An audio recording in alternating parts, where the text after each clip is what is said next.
Студенти и универзитетски професори излегоа денеска пред собранието во Скопје во знак на протест против измените во Законот за високо образование кои денеска се на дневен ред. Демонстрантите сметаат дека со измените се нарушува автономијата на универзитетот.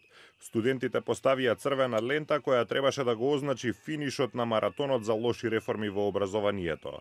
Тие за вечерва ги повикаа граѓаните да дојдат пред собранието за символично да го погребаат високото образование.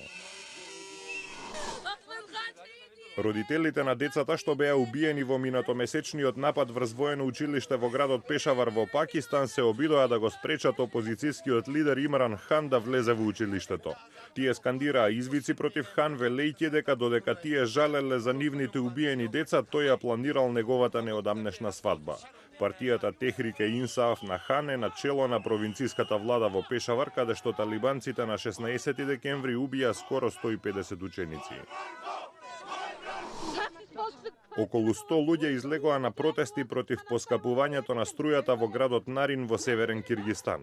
Министерот за енергија Кубаничбек Турдубаев дојде во градот за да ги објасни новите тарифи и да ги слушне по плаките на граѓаните. Тие се гневни поради новите цени и бараат за нив да се направи исклучок од поскапувањето со оглед на тоа што Нарин е во најстудениот регион на Киргистан, а тие се греат на струја.